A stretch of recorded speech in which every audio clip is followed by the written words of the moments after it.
Так, я родил. Да, здравствуйте, Алла, еще раз. Можно, да, показать? Да-да. Сейчас.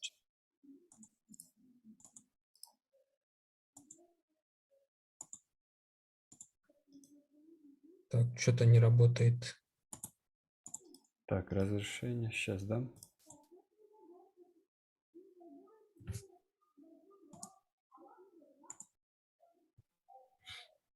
В общем, когда был первый урок по реакту, я его тестил, у меня все работало, и через некоторое время, вот так же, как прохожу на HTML, Open Visualize Server, и он перестает работать.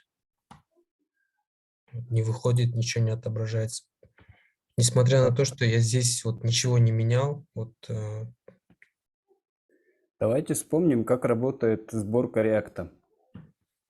Кто подскажет, почему у родила индекс HTML не отправляется? Yarn start надо, да? Да, конечно же.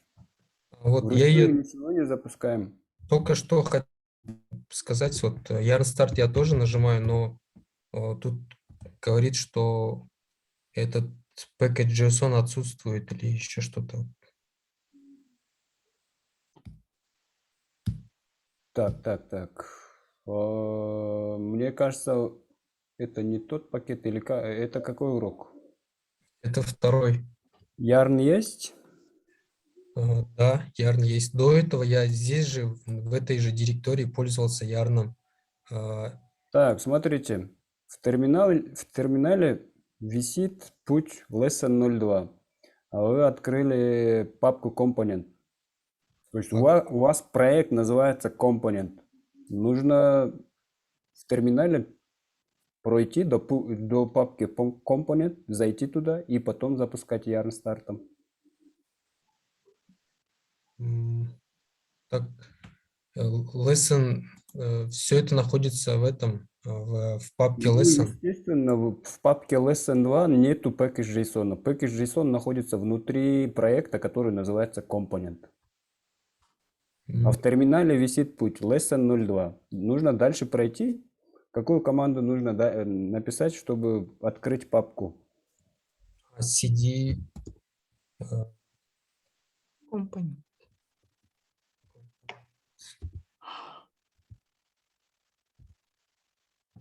Вот. Теперь попробуйте. Все, Рахматовая. Вроде качается.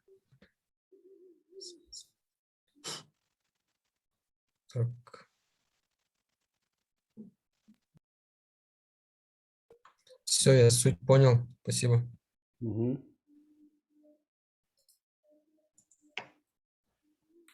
Так, Асель. Саламатсыздар багар. Мен үй тапшырманы көрсөтөйүн дегем. Так. Азыр так. Демонстрация. Мен ачып даярдап атырмын да.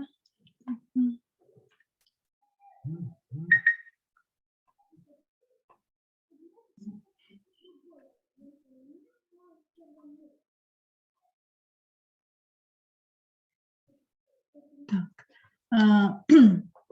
Ошо сиздин артыңыздан эле кайталадым. Бул жерден бүт лишний эмелерди удалить этип салдым. Public index HTML'ден. CSS-ке болсо ошо сиз эле компонент ачып, ошол эле картты, анан карттын ичине cards.jsx файл создавать еттим. Анын ичине card CSS. И ушул бул card.jsx турган файл турган ушул файл турган папканын ичине бул сүрөттөрдүн баарын загрузать еттим. Анткени деген башка жерге өзүнчө ачканда көрбөйт экен да, билбейм. Например, ошо сизден сурайын дегем, отдельно, например, папка менен папканын ичине эметсе болбойбу, или обязательно ушинтип ар бирөөсүн бирден сүрөттөрдү ушинтиш керекпи? Ошо түшүнгөн жокмун. Ошо интернеттен издесем баары эле ушундай деп көрсөтүп турат да. Ошо анан ушундай кылдым. Card.js'ке болсо бардык сүрөттөрдү импортировать эттим. Анан карта CSS тоже импортировать еттим. функция карт деп ачып, через функция эле иштеп, return кылып, и биякта класс name деп, баарын мынтип ушу жасап алдым. Аягына дейин export default card. Буларды болсо сүрөттөрдү, переменныйларды биякка мынтип через фигурный скобканын ичине бердим. Мынакей. Бияктан эмне проблема болду? Мен башында буну бул слэшти койбой калып, ошо ошибка берип атты. Андан кийин слэшти койгондон кийин буякта мен ар бир, например, декоратив фото, анан pictures декоратив деп ушинтип жазган болчумун да. Оказывается, ошондой сөздөр фото, pictures, img деген сүрөттөрдү бул альттын ичине колдонгонго болбойт экен. Ошону колдонсом, ошо предупреждение чыгып атты да, жана желтый свет мененчи. Анан ошолорду алып салгандан кийин ошол ошибка кетти. Карт CSS болсо мынакей бул стилизациясы. Ошол полностью мынакей. И ачканда азыр yarn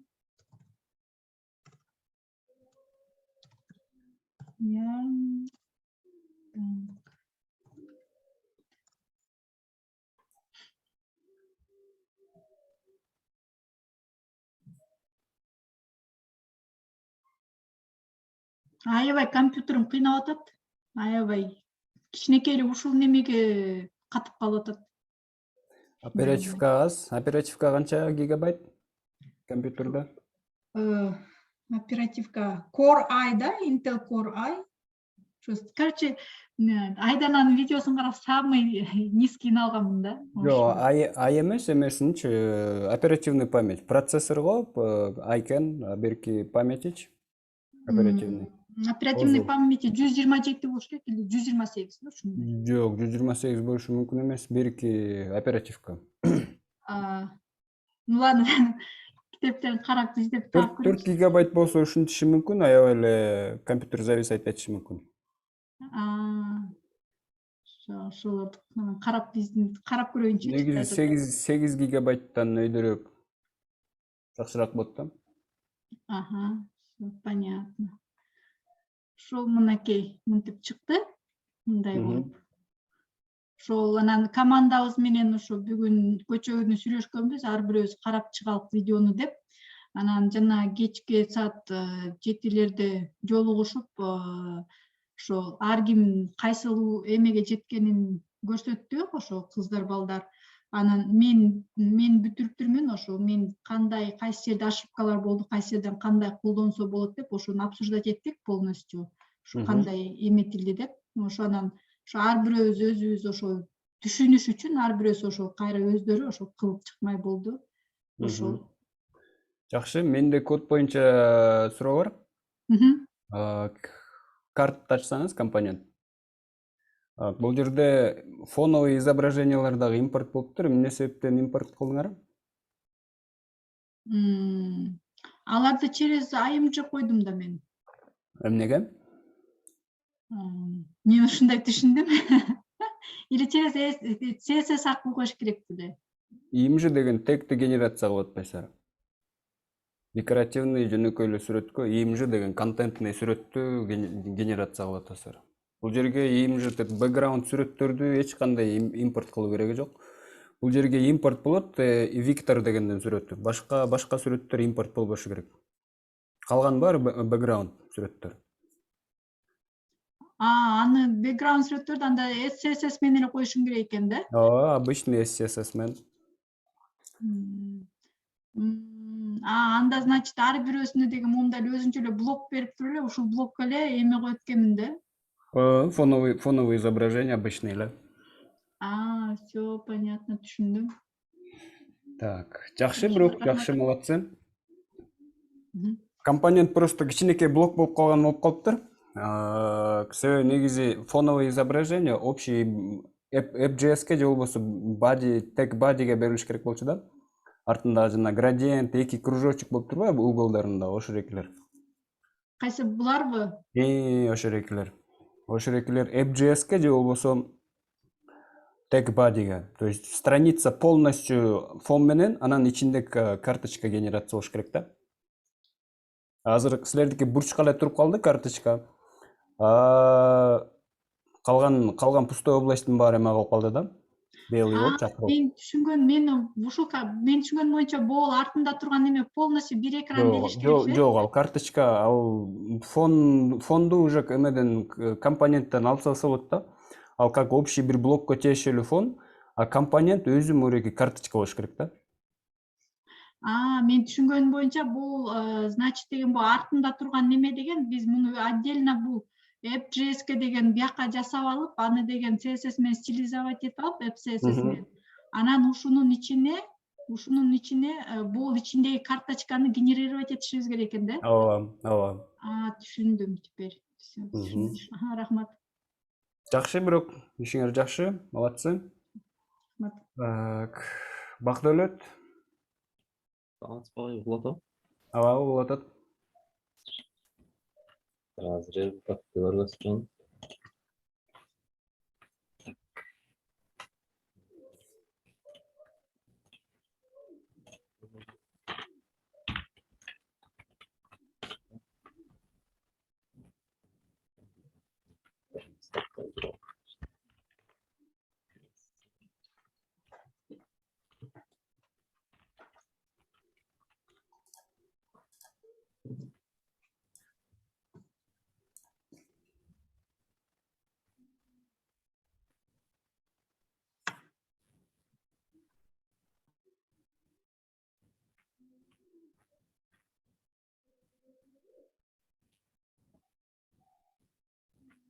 Мындай болду.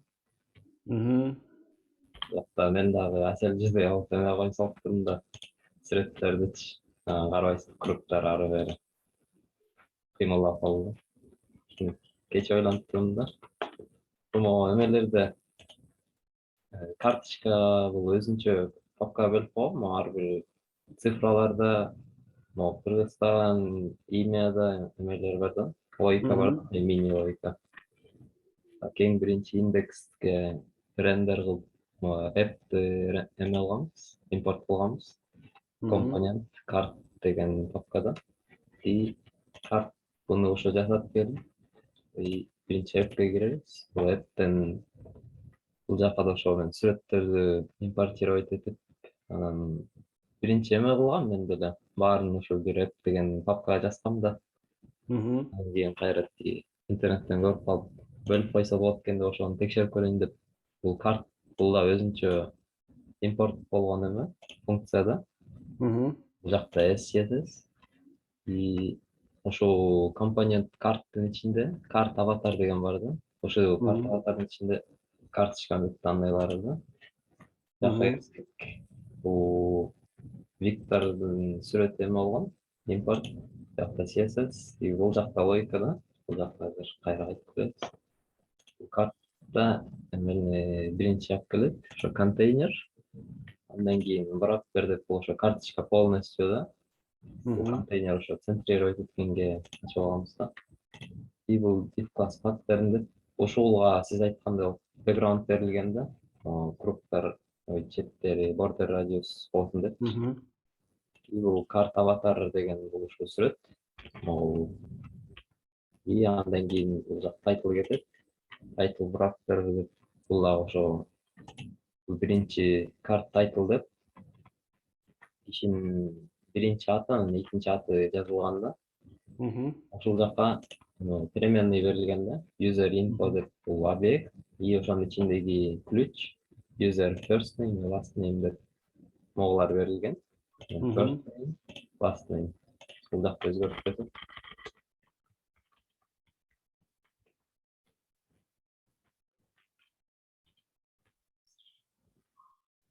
Өзгөрүп калды да. И бул жак баары тең ушундай болуп, анан эмелер дагы өзгөртүлгөн. Жазуулар 1000ден ашканда уже 3.0до жокту, ошо 1000ден ашканда 1000 ошол 1000ди деген 3кө бөлүп коебуз да. Ошондо по идее бул эме болуш керек да. User photo деп азыр 10.000 болсо, жак 10.000 да. И жакта 10.000k болуп калат да. Анан корсо 100.000k болуп өзгөртүп коебуз да. Бул Кыргызстанда өзгөрөт да. И буларды данныйларды атайын баарын немеге салып койгонбуз, спангачы. Анткени ушу спандын ичи өзгөрө берет да. И бул subtitle могу жазуулар кеткен. Subtitle listed URL менен берилген. Андан lead деп айтам. И булар дагы спан ушундай эле логикада. Check num деп бул ар бирөөсүнө өзүнчө функция берилген да. Ушу бир функцияда алып жаза албайт да. Бул check num деп биринчи followers'ты текшерет. Мына ушул функция мындай болгон. Если ушул user follower 1000ден ашса, анда переменный ачып туруп, ушуга user follower'ды бөлөбүз 1000ге деп. Ушундай логикалык биякта дагы команда менен отуруп жасаганбыз да. Жакшы, только бир нюанс бар. Бул жерде логикасын, JavaScript'ке тиешелүү логиканы через state менен управление кылыш керек да. Биз ага жете элекпиз. Ошол state менен обработка кылыш керек. Сразу эле явно функцияларды жазган болбойт да негизи. Буну көчөгөн жазап коюп, анан бүгүн окуп атпайм ошо эме. Эгерде компонентте бир нерсе өзгөрө турган болсо, состояниясы өзгөрө турган болсо, сөзсүз түрдө state менен кетиш керек. Ошол эмени таймер жасап көрдүм да, анан ошондо түшүндүм да, ошо менен жазап койсом. Рахмат. Жакшы. Жорсткан көрсөтпөй эле койгон стилде. Жакшы, молодец, Бакдөлөт. Жакшы иш болуптур. Кубанычбек. Саламатсызбы агай? Саламатчылык. Меники бул результатты көрсөтүп коеюн. Мен карточка мындай болду агай. Стилдер менен көп иштебедим. Бул жака болсо счётчик коюп койдум. Биз лайк бассак болот. Лайктарды алып койсок болот. Эми кодду көрсөтсөм. Мынакей ошондой эле компонентти ачып, карт папка ачып, анын ичинде иштедим ошол JSX менен.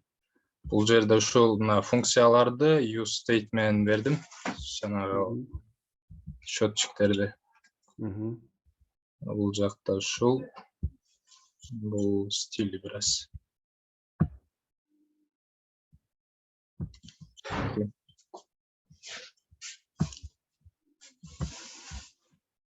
Так, жакшы, счётчикте только нюанс. Бир киши бир эле лайк кое алыш керек да. Ошол экини дорабатывать этиш керек экен анда. И минус кылганда да don't like болгондо да бир эле жолу болуш керек да, дальше кетпеш керек. Мисалы үчүн пользовательдин 1000 лайкы бар болсо, бир киши кирип туруп 1000 лайкты 0га же минуска түшүрүп салган болбойт да, логика боюнча приложение. Функцияны дагы бир сыйра кайра карап чыккыла. Бирок силердин решение жакшыраак уже. Себеби через state аркылуу кеткен да. Жакшы, молодцы. Так, тогда двигаемся дальше. Так, друзья, мне вот эту реализацию карточки показать вам прям с нуля или просто прокомментировать уже готовый код. То есть у меня есть готовый код, я могу его как бы с комментариями рассказать вам, как это все было реализовано, либо могу вам показать все с нуля.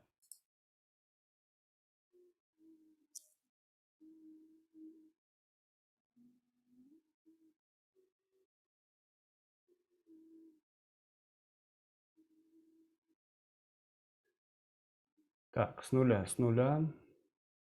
Хорошо, давайте. Ну, на сегодня давайте покажу с нуля, чтобы у вас было представление, с чего можно было начинать, да? Так, вот у меня есть user card. Это чистый React приложение, только что скачанное. И здесь уже будем запускать.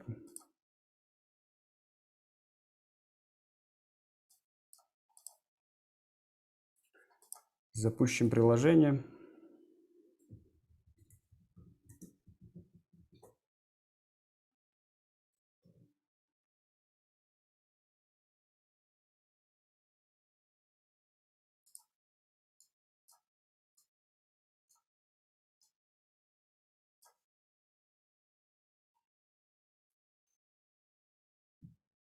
Так, пока все запускается, давайте лишнее все удалим.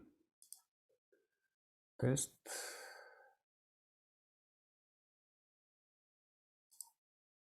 Лого. Это все удаляем.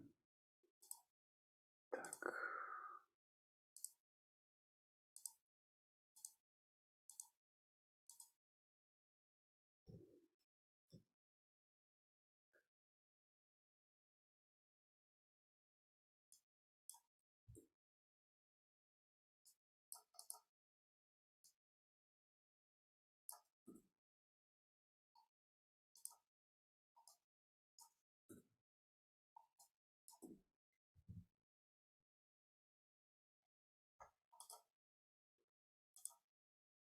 Так, вот у нас чистое приложение. Давайте вспомним, что нам нужно было реализовывать. Нам нужно было реализовать карточку, да? Вот эту карточку. Не целиком, конечно, а вот как компонент нужно было реализовать именно вот этот пользовательский блок, да? Так, с чего все начнем? Начнем с того, что будем организовывать файловую структуру. В SRC создам, например, папку для компонентов. Также в SRC создам папку Assets. Здесь будут какие-то статичные файлы. И, допустим, у меня есть изображение, вот и image, да? Фоновый цвет, там контентное изображение. Все это берем, копируем и вставляем наше приложение в папку Assets. Ну, чтобы файловая структура у нас была несложной, чтобы можно было находить, где у нас изображение, где у нас что. Просто организовываем чистые наши файлы. Так, что еще нужно? Создаем сам компонент. Назову, например, userCard. userCard.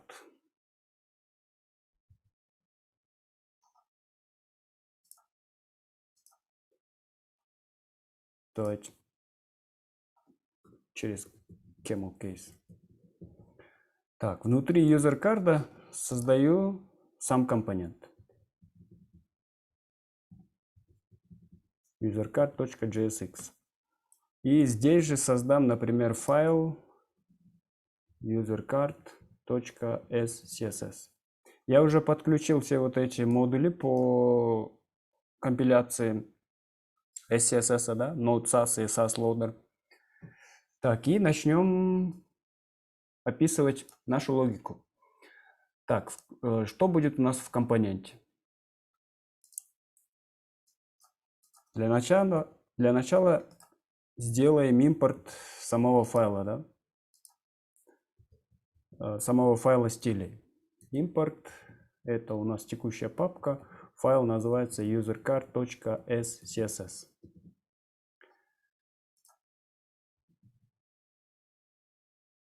Так, я не там пишу. Вот в файле usercard.jsx. Сюда импортнули CSS и начинаем определять нашу функцию. Сделаю это через, скажем, стрелочную функцию. Стрелочную функцию назову userCard, то есть сохраню в переменную.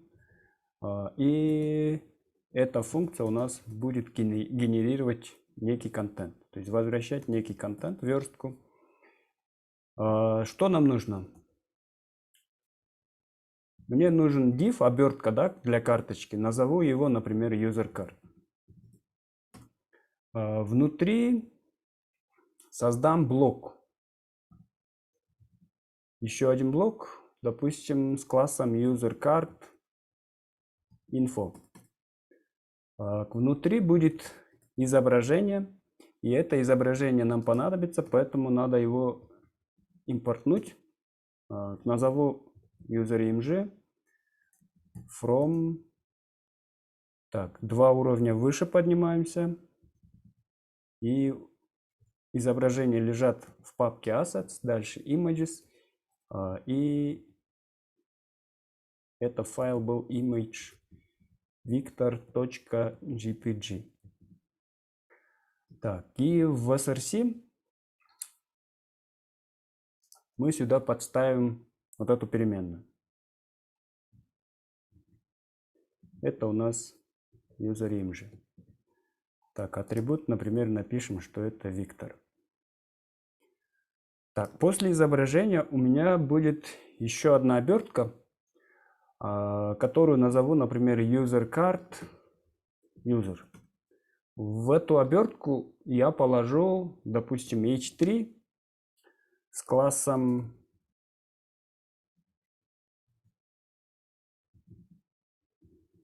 user_card name. Так, вот здесь тоже через нижний пробел. И пока что пускай будет это Виктор. Там, по-моему, фамилия была Крест, да? Рядом с заголовком у нас есть возраст. Возраст я положу просто в span.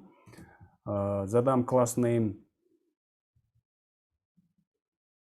user_card, допустим, age. И внутрь запишем возраст. Так, после этого создам просто абзац. Это будет класс name, допустим, user_card location. И здесь будет поле для, как бы для адреса, для локации, для города. Так, дальше теперь у меня есть блок по статистике. Этот блок статистики тоже оберну в отдельную обертку. Назову user_card stat, статистика. Так, дальше. Внутри элементы нужно будет как-то располагать, вот эти, да? Что нужно будет сделать? Я сделаю еще одну внутреннюю обертку. user_card stat inner. И здесь будет айтемы. Каждая статистика будет оборачиваться отдельным своим родителем. Это будет user_card item. Внутри айтема будет лежать абзац. Абзацу зададим класс name, что у него будет user_card, допустим, stat count, счетчик жета. И сюда запишем какое-нибудь значение. После у нас есть описание статистики, что это за статистика, да? Поэтому для этого тоже заводим span, просто span. Задам класс user_card stat, например, description. И первое поле это у нас followers. И эта структура будет продолжаться. Вот айтемы, да? Допустим, второе значение. Это у нас лайки, по-моему, да, были?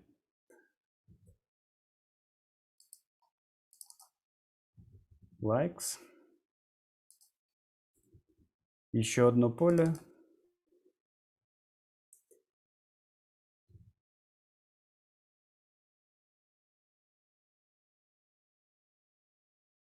Так, здесь у нас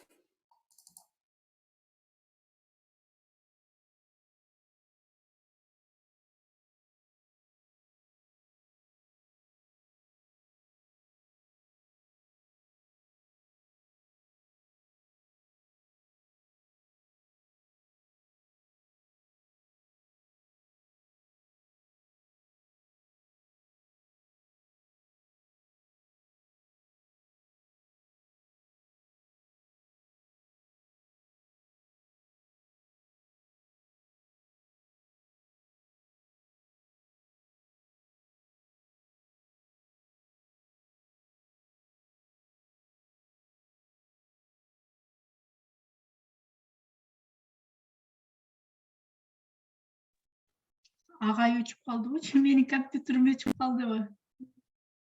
Wi-Fi иштебей атат окшойт ошо. Өкөт агай. Выкинула. Wi-Fi жакшы иштебей Так, атат. друзья, меня выбило, да? Интернет. Так, меня слышно? Да, Ага, узгон слышно атат, хорошо. Так, окей, тогда продолжаем.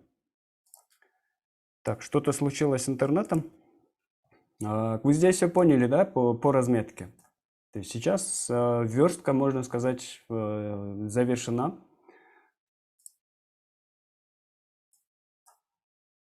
Так, и пора экспортировать.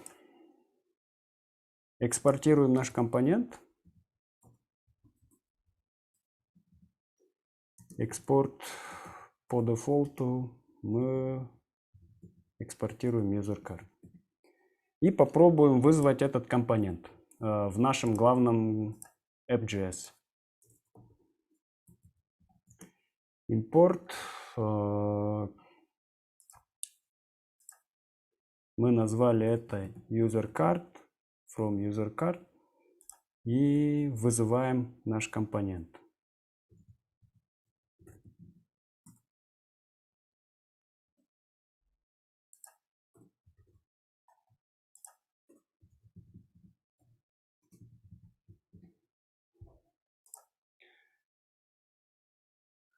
Вот, пока у нас компонент такой. И давайте переопределим некоторые стили. Так, основные стили я буду записывать в этот индекс HTML. То есть все, что касается, например, для body и всего остального. Поэтому пока сервер остановлю и индекс CSS переименую в индекс SCSS. И заново запущу сервер. Так, пока сервер запускается, в src создам еще одну папку. Назову SCSS.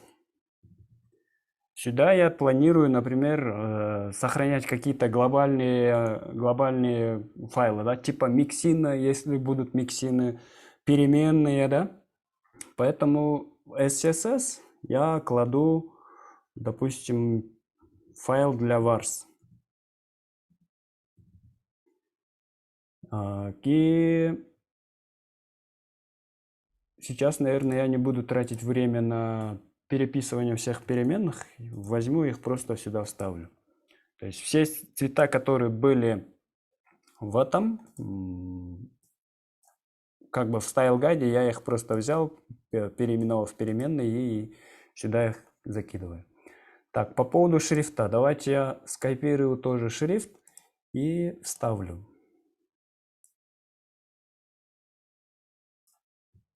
Шрифты для простоты просто беру и в разделе Head их буду подключать. Так, здесь тоже давайте сделаем немножко чистку. Лишнее все уберем.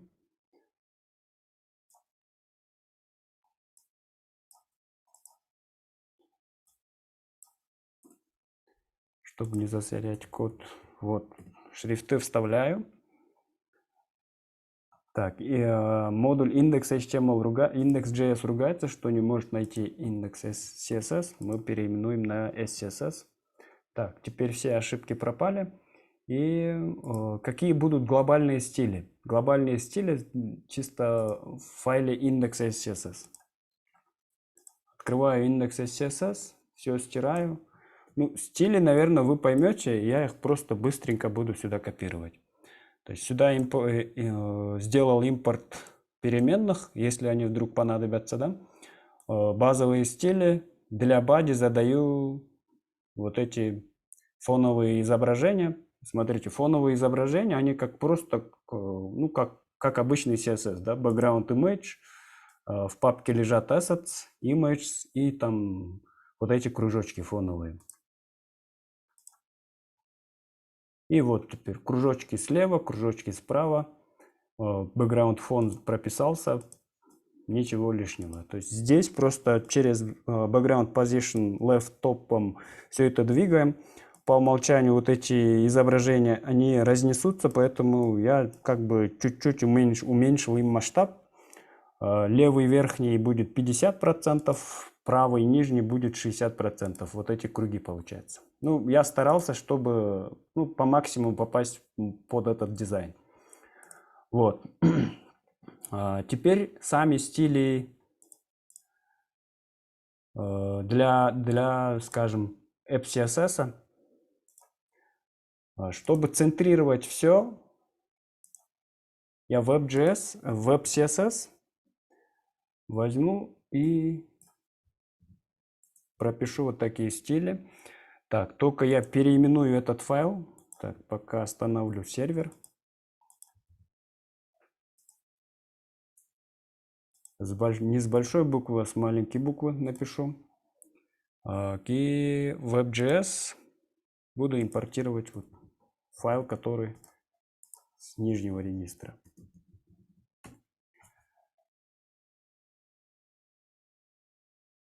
Так. WebCSS, что я написал? Приложение, которое обертка, да, скажем, основное приложение, которое все собирает, у него будет max weight 80%, минимальная высота 100 VH, display flex, place items center и marginal left. То есть чисто для таких стилей, которые будут просто центрировать наш элемент. Так, теперь дальше идем и давайте я вставлю стили для компонента. Так, закроем все. Вставляю сюда стили. Сперва импорты пошли. Некоторым элементам position relative, max width, все остальное. Background прописано. Тексты, стили, все есть. Вот, теперь у нас вот такой вот компонент получается. Только не все стили применены. Давайте я посмотрю, почекаю. Возможно, я где-то не задал или неправильно задал название, да?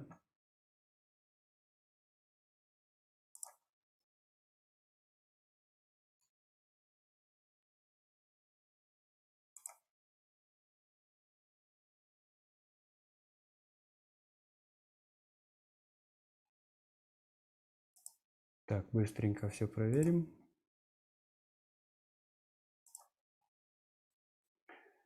Так, вопрос, почему мы стили пишем в разных файлах? Ну, это же логично. У нас компоненты. Стили должны быть отдельно. Если у нас компонент есть отдельный, то у него стили должны быть отдельные, да? Свои стили.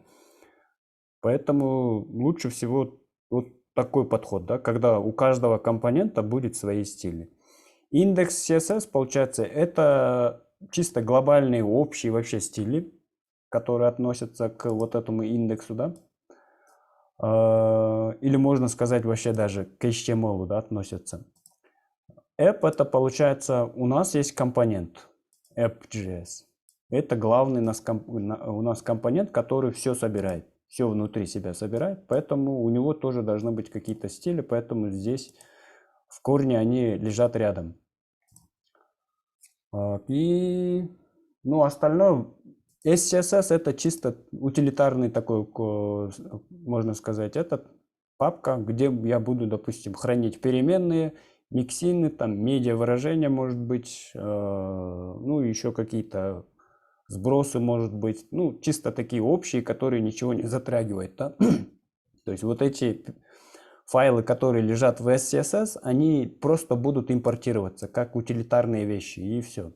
А сами именно стили файлов будут лежать рядом со своими компонентами.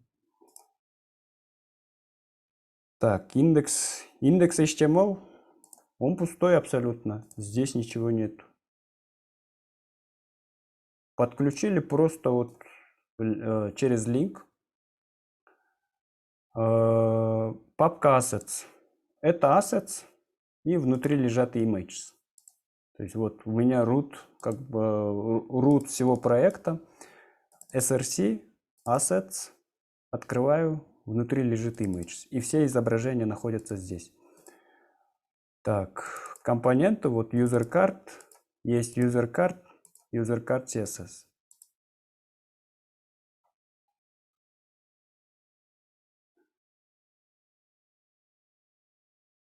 Абдрахман спрашивает, для чего он вообще индекс HTML?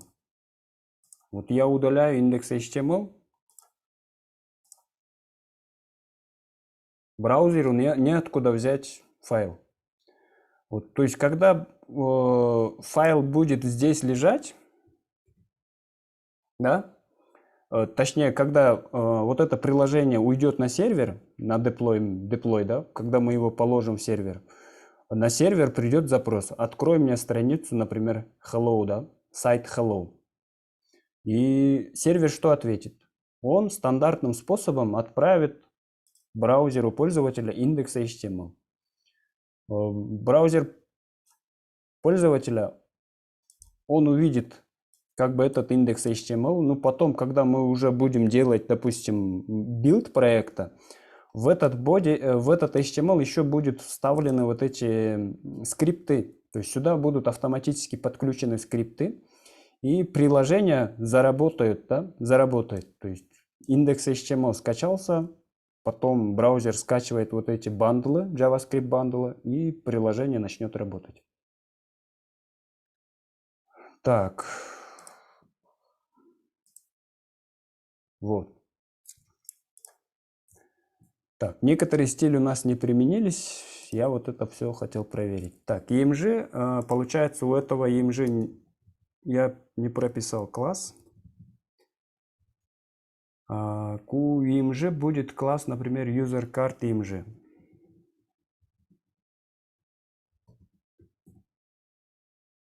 И он должен стать круглым и вот таким. Вот, теперь все. Приложение готово. Только у нас индекс, что-то app.js не хочет все центрировать. Так, max width, min height, display flex. Так, наверное, добавим марджинов. Сверху, снизу. В принципе, все должно было быть, все должно было стать. Давайте еще раз проверим стили, да? Ничего ли мы не упустили?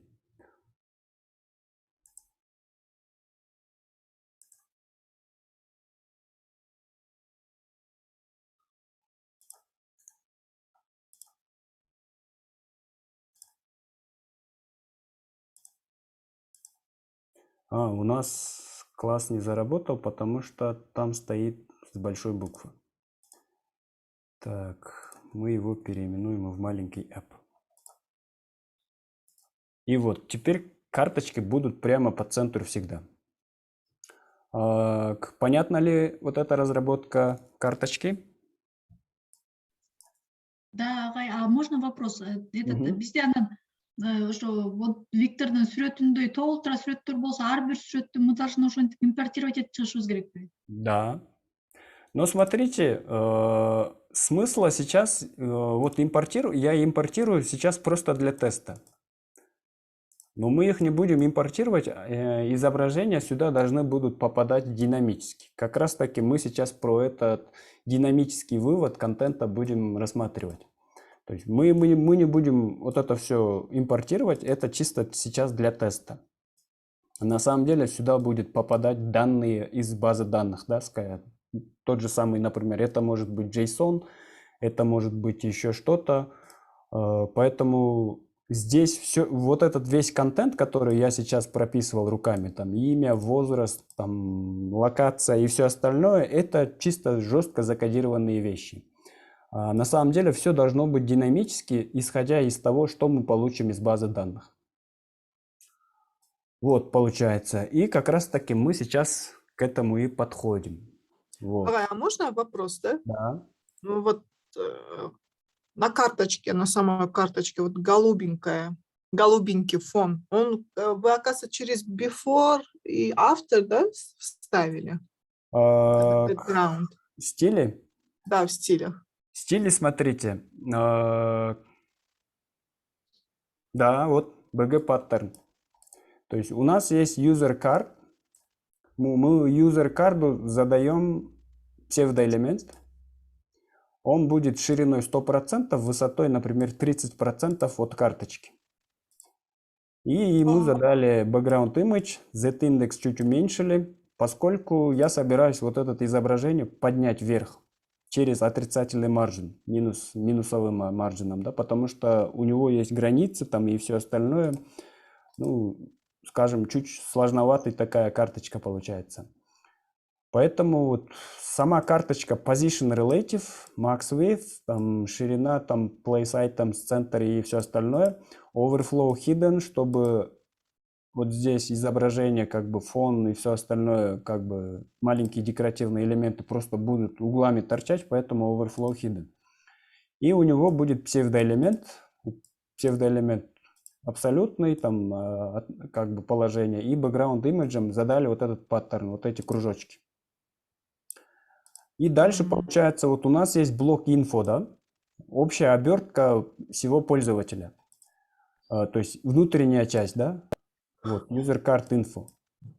User card есть и есть внутри user card info. Это получается у нас, у него будет margin top сверху большой, да, потому что мы его вниз опускаем. Но если его мы вниз будем опускать, то вот изображение станет после вот этого псевдоэлемента, то есть внизу получится. И нужно будет это изображение поднимать. Изображению говорю, что это будет дисплей-блок, ширина там 100 пикселей, высота 100 пикселей. И через минус, поскольку вот изображение ровно станет с верхним краем вот здесь, его наполовину себя нужно будет вверх поднять. Поэтому я пишу margin top минус 50 пикселей. То есть он поднимается. Margin bottom задаю, чтобы вот этот текст ему не прилипал. Задаю border, белый там border радиус, округляю и все. Ясно. Всё. Так, вот этот Я архив. думала, вы вот div карта же есть? Вы, видимо, я думаю, что вы туда задали background color голубенький, а потом уже, когда информация пошла, там background white. Смотрите, что было бы, если бы я, допустим, задал бы вот этому user карду основному, да, вот здесь, вот этому элементу стиля, background, то background, он как бы будет его полностью покрывать, либо не будет. То есть, если я скажу repeat x, то он в одну строчку будет просто как бы повторяться. Если уберу repeat 0, то он один раз только появится, и будет проблема такая, да. И поэтому я этот элемент вынес как бы псевдоэлемент. Он так и будет висеть вот здесь сверху и никому не мешать. Вот. Возвращаемся к нашей теме. Смотрите, в чем был смысл создания вот этого компонента, да? Это переиспользование всего компонента. Я просто беру в главном нашем компоненте app, беру и просто дублирую user карту.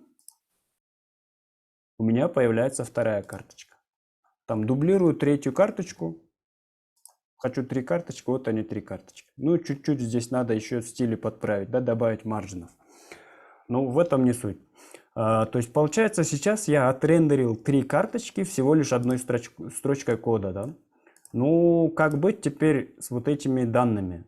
Ну, не всегда же нужно генерировать, например, пользователя Виктора.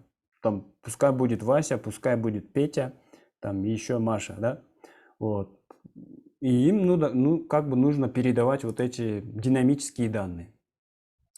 Самый простой способ я вам уже показывал, да, когда мы передаем свойства через атрибут.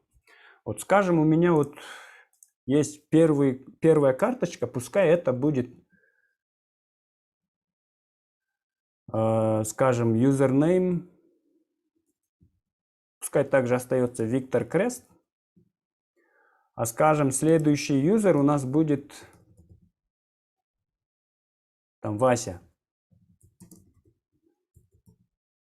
И там третий пускай будет, например,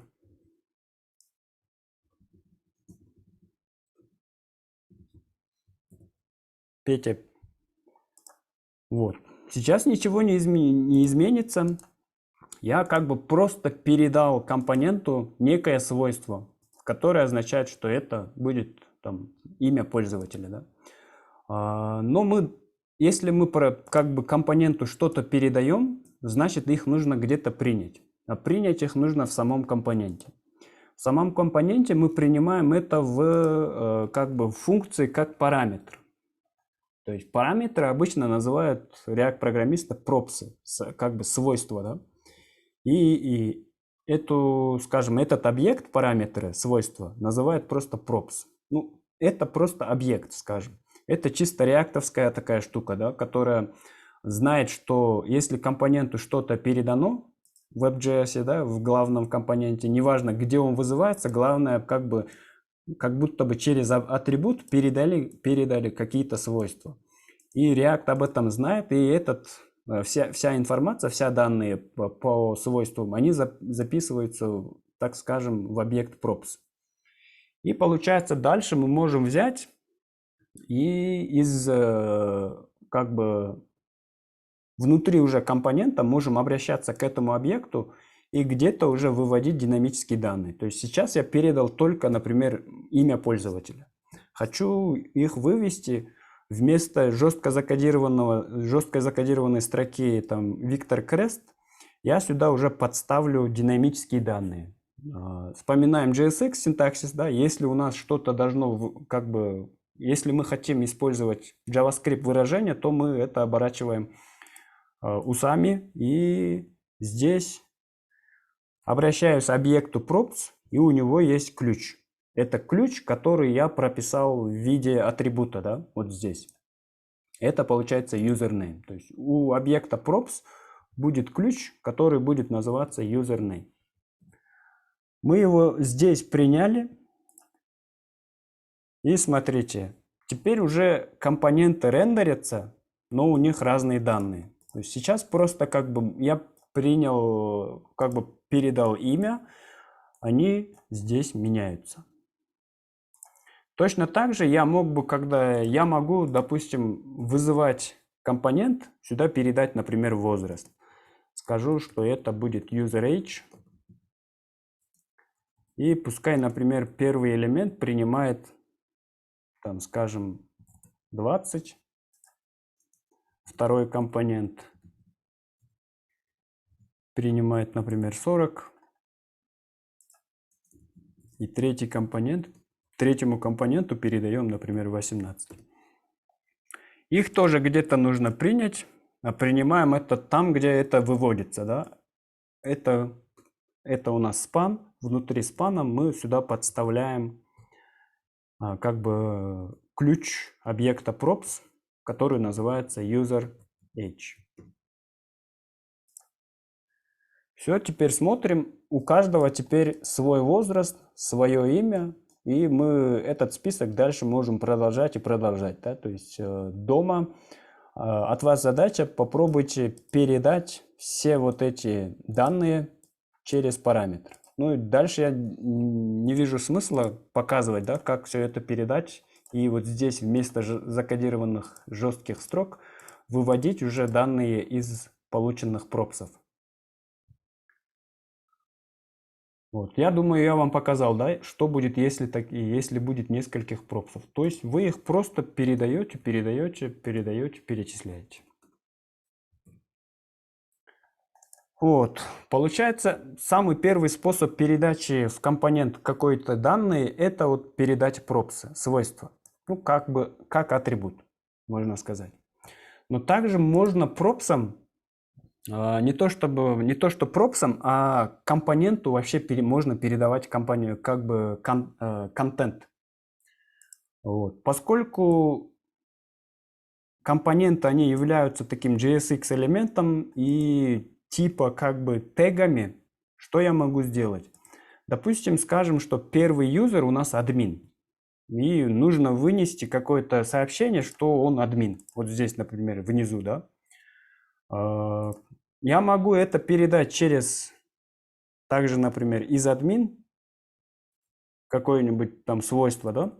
Но также можно, как бы есть такой вариант использования вот такой вот синтаксиса.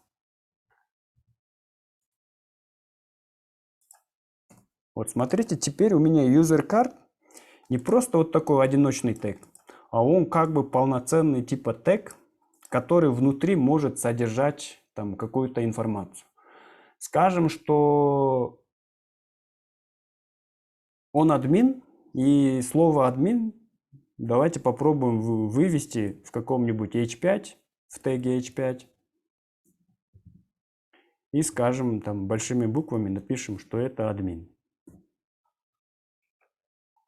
Обновляемся, здесь ничего нет, поскольку компонент еще не знает, что у него внутри могут быть такие children, да, дети. И чтобы принять children'ов, мы просто в нужном месте обращаемся также к объекту props, но у него есть ключ children. Где бы нам бы принять это? Скажем, вот здесь где-то внизу, в самом внизу. Вызываем также как бы усы, и здесь обращаемся к объекту props, и у него есть ключ children. Children отвечает за весь контент, который передается вот внутри, да, как child элемент. И смотрите, теперь внизу у первого элемента появляется надпись admin. Вот. И ну, таким образом тоже получается можно компонентам передавать как бы данные. Вот это как бы второй вот способ. Все ли понятно про вот эти children? Ушу user card деп жазасыз ба? Ошонун ичине дагы ушундай өзүбүз жасаган компонент берсек болот да? Да, сюда можно не только передавать, допустим, теги, как я вот здесь делал, да.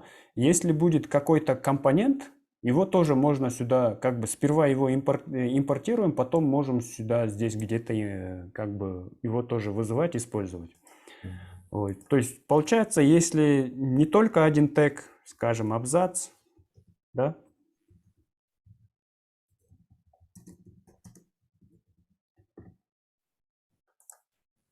Все это отрабатывается, видите, весь контент как бы отрендерился. Слово admin, hello from admin. Если мы поинспектируем код, вот смотрите, у нас есть user card info, да, вот карточка, одна карточка. Внутри лежит user card info, и где-то внизу, после рендера всего, что есть внутри как бы компонента, перед закрывающимся тегом у нас рендерится тег h5 словом admin и абзац там с текстом hello from admin. То есть сюда можно передавать кучу всего. Не только теги, но и как бы компоненты тоже.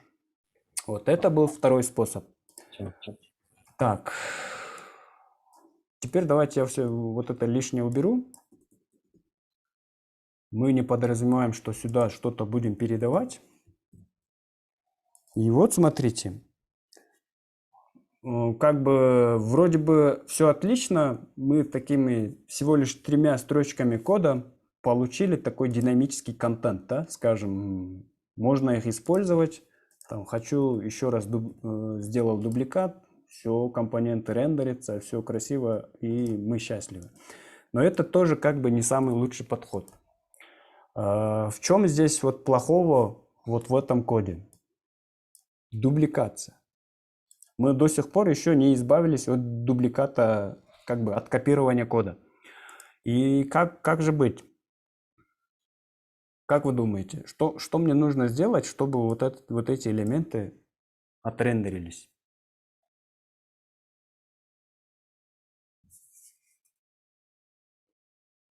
Переменную передать. Ну, какую переменную?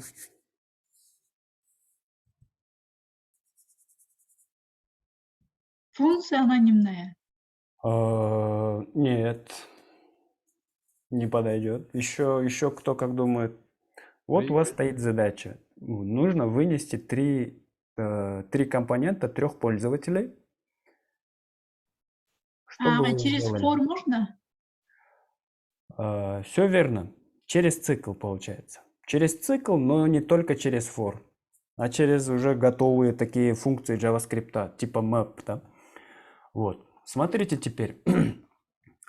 Чем вот так передавать вот эти данные, на самом деле, ну как бы происходит так, что мы как бы на фронтенде получаем какую-то базу, да, то есть бэкэндчик нам отдает какой-нибудь API и говорит, вот у тебя есть API, делай запросы, допустим, какой-нибудь запрос, ты получишь, допустим, объект с юзерами. И мы типа делаем какой-нибудь запрос и получили некий JSON, да. Из этого JSON мы что мы можем взять? Мы можем создать, например, константу users, скажем, что это будет у нас массив, а в массиве будут лежать объекты. То есть это будет массив объектов. У каждого объекта будет ключ name, и это будет, допустим, Виктор. Вот у нас появился один пользователь. Также у нас может появиться второй пользователь. Вася Пупкин. Ну, я здесь вот эти имена там и там фамилию отдельные в переменные, как бы в переменные ключи не буду как бы закладывать, да? Ну, как бы я думаю, это все понятно, да? Если нужно обрабатывать имя отдельно, фамилию отдельно, то, допустим, first name, second name, и в один ключ положили имя, во вторую, например, положили фамилию, да? Так тоже можно, либо мы можем просто получить один такой ключ, где будет и имя, и, скажем, и фамилия. И у нас есть третий объект. Это у нас Петя Петров, да?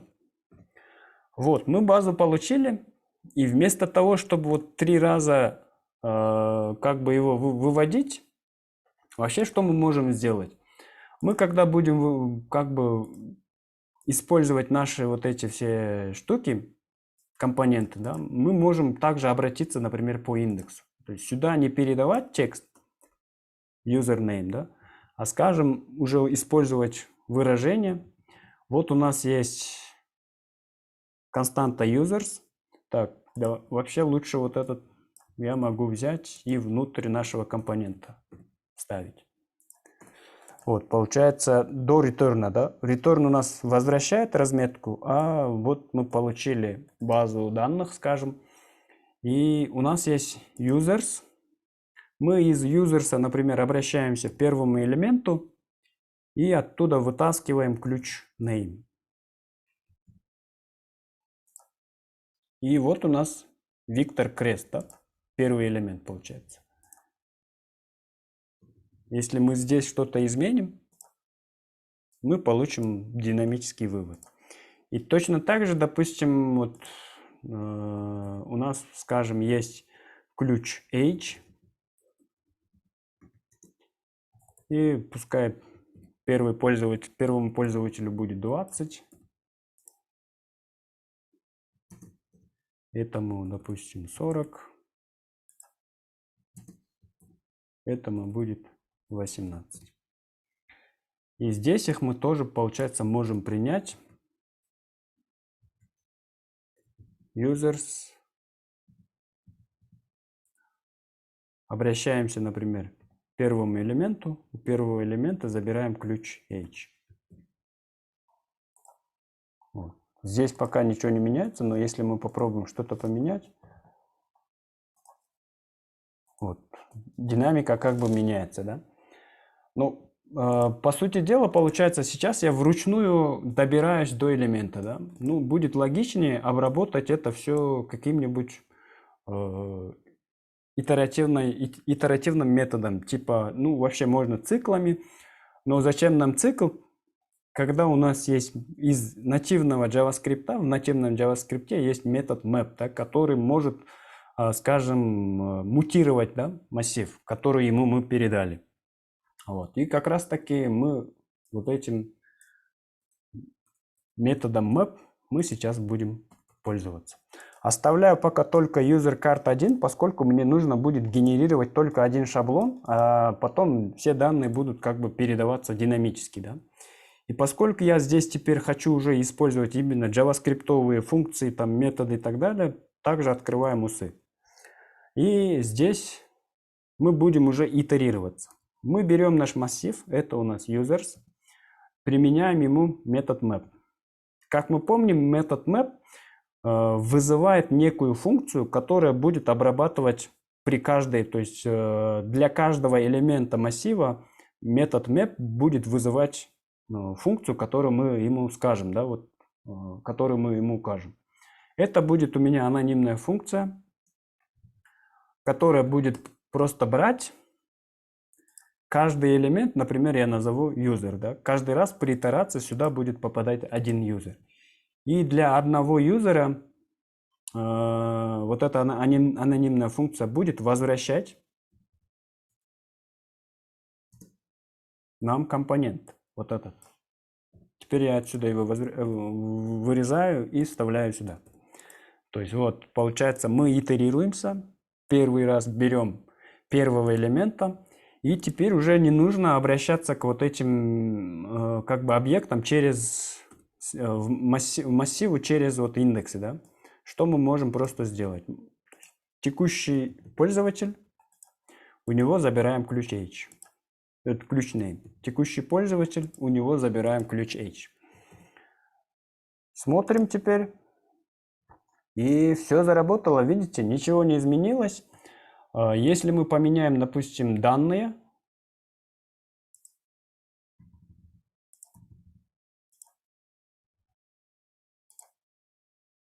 все рендерится. То есть теперь как бы я избавился от копирования, да, дублирования кода. Мы обрабатываем, как бы генерируем компонент user-card столько раз, сколько элементов мы получили, допустим, юзеров. И, соответственно, здесь как бы компоненту уже передаем вот таким образом уже все вот эти свойства, которые мы получаем динамически, да, из базы данных. Так, все будет окей. Давайте посмотрим теперь DevTools.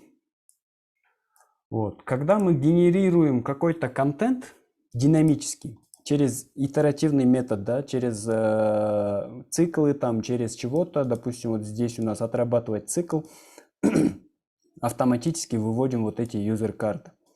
Вот. В таких случаях React нас будет ругать и показывать warning, типа each child in a list should have a unique key prop. То есть React ругается на то, что каждый элемент, который генерируется динамически, вот список, да, как бы список динамически генерируемых компонентов, они должны быть уникальными. И как бы здесь давайте вспомним вот как бы преимущество React в том, что он генерирует, скажем, виртуальный дом, да, свой React дом.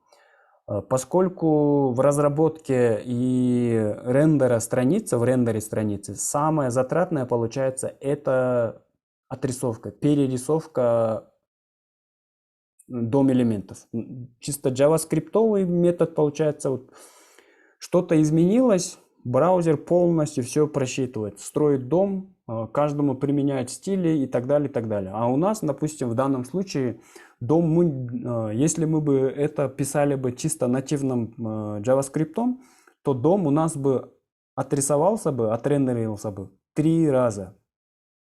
То есть первый раз, когда мы как бы обрабатываем вот этого Виктора, второй раз, когда мы Вася Пупкина, и третий раз, когда мы обрабатываем Петю. То есть браузеру придется 3 раза как бы перестроить вот этот дом, изменить как бы контент. Да? А в React в том, как бы преимущество React в том, что он может отслеживать каждый элемент. Сейчас мы генерируем 3 компонента, и он может отслеживать 3 компонента по отдельности. И если меняется, например, Виктор, он может перерендерить только Виктора. Зачем, например, как бы делать ререндер Васи и Пети, если они не изменились? И вот поэтому, чтобы React отслеживал все вот эти динамически генерируемые контент, динамически генерируемые такие элементы, то он должен как бы уникализировать их. В данном случае, получается, у нас они не уникальные, поскольку мы вызываем только один раз как бы user компонент, да, user card. И как бы React ругается на то, что каждый элемент должен быть каким-то уникальным. И это поможет React отслеживать каждый компонент по отдельности, состояние каждого компонента по отдельности. Вот как мы можем теперь сделать вот эти user-карды уникальными, и чтобы вообще вот этот React не ругался? То есть мы, как просит React, нам нужно просто добавить ключ key. Ключ key это тоже как бы передается в виде атрибута.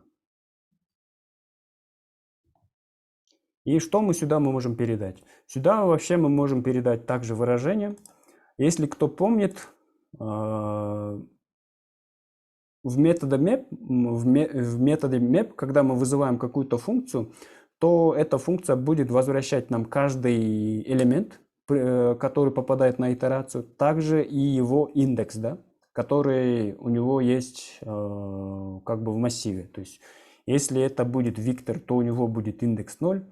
Если Вася на следующей итерации, у него будет индекс 1, а этот будет индекс 3. И таким образом получается, каждый элемент может быть уникальным. Да? Этот нулевой, этот первый, этот как бы второй, там, и третий, четвертый, пятый. Если как бы список в массиве будет много элементов, у каждого будет свой индекс, и эти индексы никогда не будут дублироваться. Да?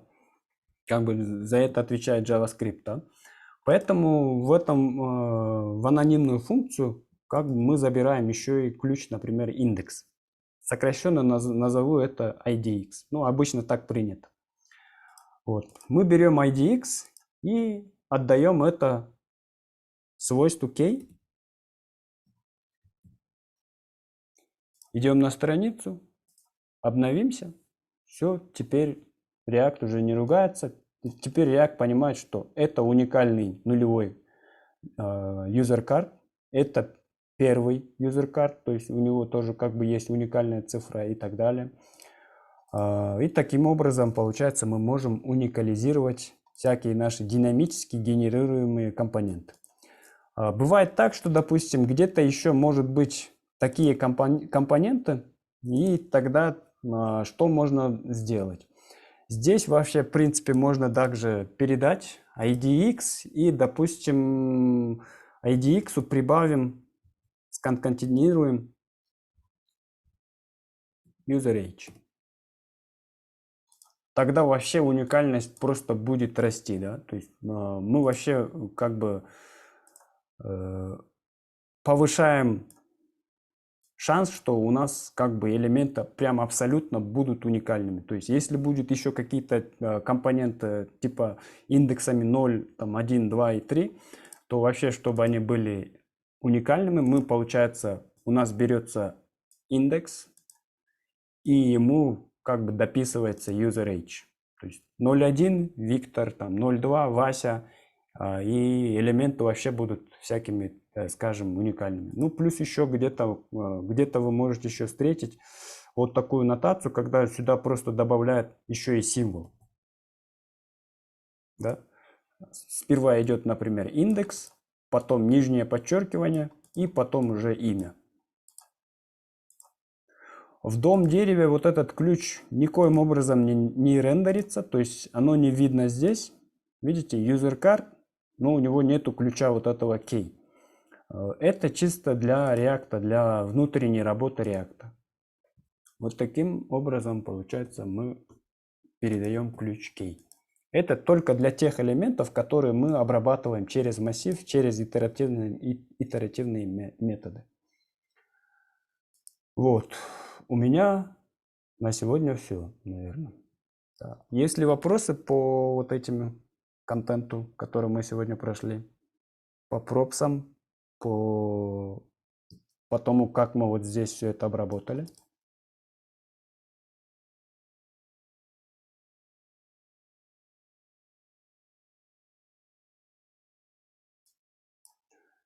Так, код этого проекта у вас есть в Notion в разделе «Обзор домашнего задания», там есть архив. Только не забудьте распаковать архив, сделать npm install или yarn install, чтобы все зависимости скачались, а потом только запускайте приложение. ағай ассалаумағалейкум ағай сұрау салу Ага. ол жерде кейді IDX мен алдық қой мұрда деген мысалы JavaScriptте жөн эле итерация алганда I деле берип койчу элек қой бул жерге ошондой I'ды берип койсок болобу же именно IDX болуш керекпи? Без разницы. То есть вот почитайте еще раз документацию метода map. Метод map, когда он вызывает некую функцию, которую мы ему передаем, он может метод map может возвращать несколько элементов, то есть несколько параметров. Это сам элемент. Я его в данном случае называю первый элемент юзером, да. А потом map также может возвращать индекс. Индекс, он просто когда обрабатывает, метод map обрабатывает вот этот массив, он знает, что вот пошла первая итерация, первый элемент, у него индекс 0, и он может возвратить это. А мы можем его словить и передать это нашей функции анонимной, и его отловить, и здесь дальше его пользоваться.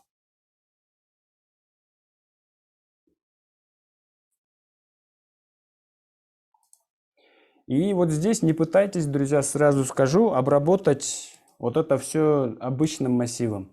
Обычная функция типа for или там for of и так далее. Там будет намного вам сложнее, и кода у вас получится очень много. Кода много будет получится. И поэтому чисто нативные методы, которые уже протестили миллионы разработчиков, да, и самый лучший способ вот таким образом взять вот этот массив, трансформировать его в вот такую вот разметку, это наиболее самый короткий и наиболее, можно сказать, наглядный способ, да. Вот. Давайте стильдердин аттары кичинекей менен башталып аткан не обязательно да, же обязательно кичинекей менен башташ керек? Вот эти класс-тарвы, CSS дегендер, ну, вообще по стайл-гайду лучше, если чисто брать какие-то стайл-гайды CSS по CSS. По CSS, как принято, классы нужно задавать через нижний регистр, то есть все слова должны быть нижним регистром, слова разделяются, допустим, дефисом. Если это BEM, то либо дефисом, либо, ну, плюс еще вот эти двойные нижние подчеркивания, да. Вот. Это чисто стайл-гайд. Или не то чтобы стайл-гайд, а code-стайл, да. Вот. Еще по стилям. Бывает так, что вы можете встретить такие проекты, где, допустим, вот у меня получается компонент, рядом с ним лежит его CSS. Но так тоже бывает так, что некоторые разработчики берут и здесь также делают вот обычную версточную структуру. Здесь есть main, допустим, SCSS. И здесь у нас есть, например, стили компонента. User card.scss. Только не забываем его переименовать.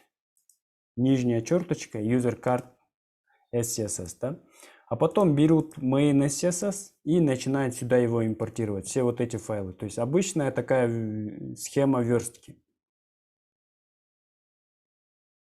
Импорт. И здесь в текущей папке, там, допустим, user card. Потом еще какой-то может быть компонент, и здесь тоже будет импорт. А потом просто берут вот этот main CSS, его можно импортируют либо в Web.js, либо в Index.js, и все таким тоже образом можно работать. Неважно да, но я предпочитаю делить, не то чтобы делить вот таким образом, брать и все стили закинуть куда-то в какую-то папку, а именно стараться делать так, чтобы компоненты его стиля лежали рядом. Так получается намного доступнее, намного понятнее, логичнее. Здесь мы где-то в папке SCSS храним чисто такие какие-то глобальные вещи.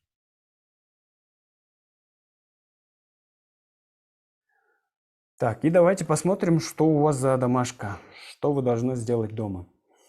Смотрите, я в компонент сейчас только передал вот эти имена, да, имена и возраст. Дома обработайте все вот эти location, там количество вот этих, скажем, лайков, не лайков. То есть весь остальной контент тоже должно быть динамичным, и они тоже должны быть переданы вот в этот компонент. Вот. Реализуйте это. И на этом у меня все. Аватар сүрөттү алмаштырыш керек да? Да, аватар тоже, конечно, нужно менять. Аватар как можно менять? Вот тот момент, да, когда не нужно было в user.card.js сюда вообще не импортировать это. Вот сейчас я убираю. И что мы сделаем? Вот у нас есть объект. И что мы можем сделать? Будет у него, допустим, img URL. И сюда подставим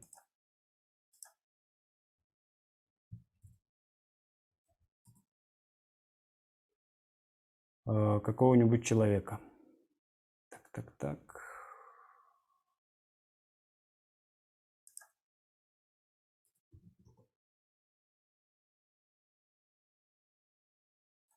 Вот возьмем. Если мындай интернеттен эмес, мындай конкретно берилген фотографиясын аны ушундай эле папкага ыргытып, анан ушул жерге ыргытып коебузбу эмесин? Папкага чейин жолун, путь. Можно так, но повторюсь, да, еще раз. Вы будете получать данные из сервера. Сервер вам будет отдавать только JSON, и бэкэндщики обычно отдают какой-нибудь картинкам вот такой вот URL. То есть абсолютный путь, и вы его просто берете и там какому-то элементу просто передаете. В нужном месте, допустим, user image. Сюда подставим от юзера .image URL. А в карте,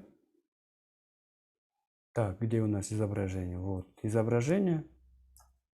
Теперь мы из пропсов забираем ключ user, так, как мы там его назвали? URL. User image URL.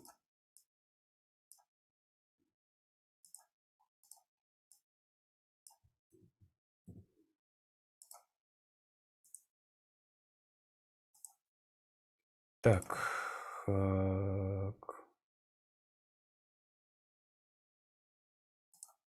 Нет, мы не так назвали его.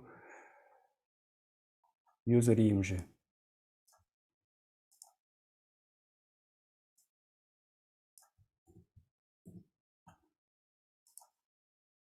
Вот. Мы первому элементу, получается, передали, у него отрисовывается рисунок. Другим компонентам, получается, мы его не передали, поэтому они пока пустые. Вот. Изображение вот таким образом обрабатывается. А первый импорт, который был вот здесь, это чисто посмотреть, написать стили, как это все выглядит, да? А потом, получается, мы это удаляем и сюда подставляем динамические какие-то данные.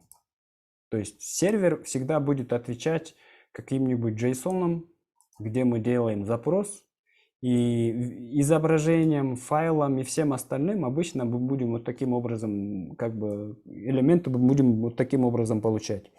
Это объект, у него есть ключи, и в ключах передаются вот, там, просто путь до файла, да? И мы просто заменяем этот путь. Так, вот, у меня на этом все, друзья. Все ли понятно?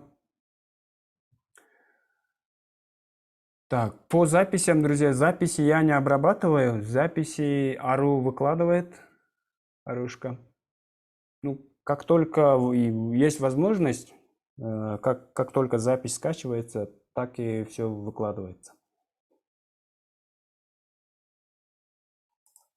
Так, если у нас много компонентов, все функции будут работать в WebJS. Да, друзья, но смотрите, не все компоненты могут быть импортирован в WebJS, да?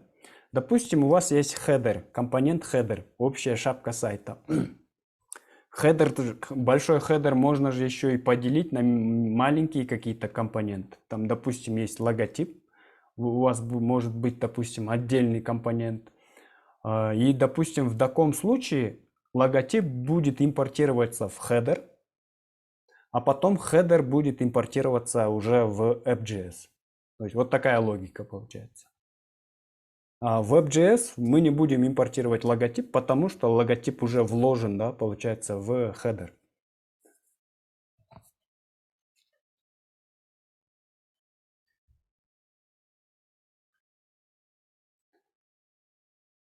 Так, вопросов. Если вопросов нет, друзья, то тогда мы завершаем. И идем кодить, и остальное все. Динамический вывод настраивайте. Ну а на следующем занятии мы идем дальше и... Ага, кечиресиз, мен азыр сурайымды унутуп калыптым. Сурасам болобу? Жанагы ярымды установка кылганда сиздики 1.22. Ушундай чыктыбы, меники 3.1.1 болуп чыкты да? Это просто новая версия Ярна. Значит, нормально установлен болот да, ушундай считается, что. Да. Рахмат.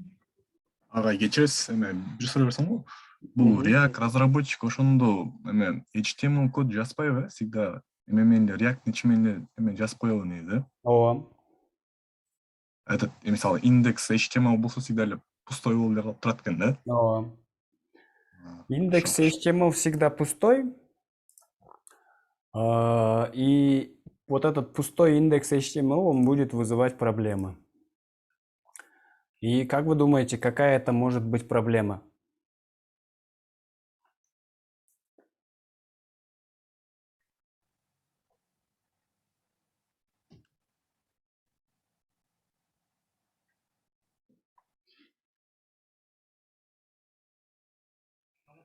Вот, смотрите, друзья, вот мы получили, как бы пользователю отправили пустой индекс HTML. В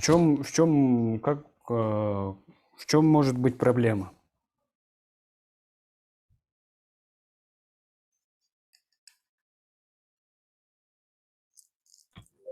И JavaScript өчүрүп салгандар деп эч нерсе көрүнбөй атыптыр.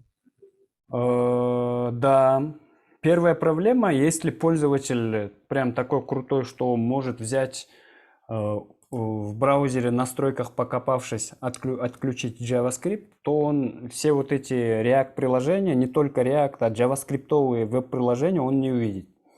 Поэтому у нас в индекс HTML есть, да, сообщение, что чтобы увидеть это приложение, там включи JavaScript. Да? Но это тоже не критичный такой как бы проблема. Да? Не все прям сидят и отключают JavaScript. Да? В основном люди пользуются браузером, скачали и им пользуются. Основная проблема вот этих single-page applications, да, когда у нас есть только одна страница, и она еще и пустая, без каких-либо тегов, то вот получается проблема в чем? Проблема в том, что это проблема SEO. SEO продвигации сайта. Вот смотрите, когда вот эти поисковые системы индексируют сайт, они же читают HTML-теги. А допустим, когда робот зайдет на наш сайт, он сделает запрос, он получит пустой HTML. И логично же, если пустой контент, он скажет, ага, этот сайт пустой, в нем нету контента. И появляются проблемы продвижения в поиске вот таких вот приложений, single-page applications. То есть, если мы ничего не будем предпринимать, то никакой контент у нас не будет как бы индексироваться. Но хотя как бы Google, допустим, говорит, что у них робот настолько крутой, что он может обрабатывать вот JavaScript. То есть смотрите, у нас индекс HTML пустой, но и у него будет подключен скрипт. И получается, вот Google говорит, что у них робот может запускать JavaScript.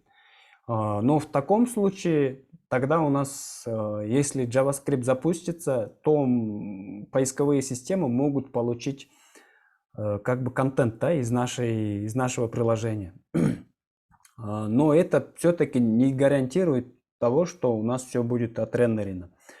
Поэтому что нужно делать? Есть два решения. Это генерация статичных HTML как бы страниц.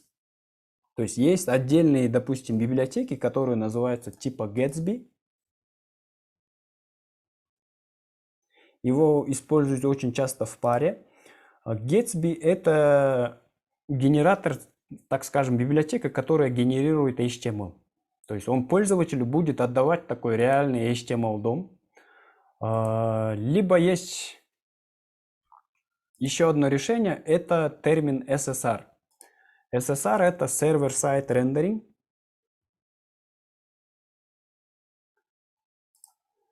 Получается, у нас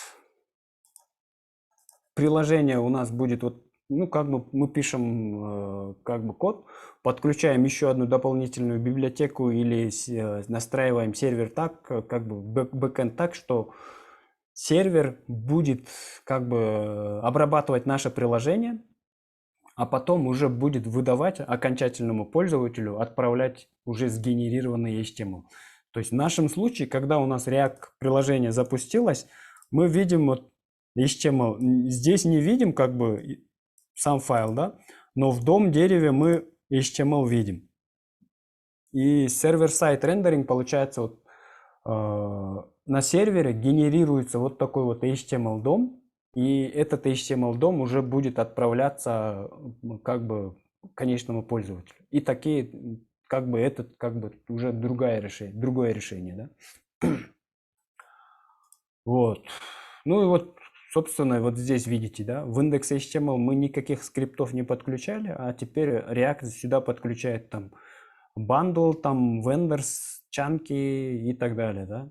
То есть как бы React уже изнутри знает, как поделить вот эти бандлы, что куда подключить и все остальное.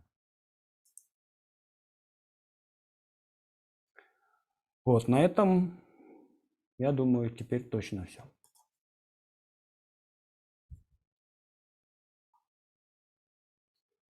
Так, если нет вопросов, тогда, друзья, завершаем урок.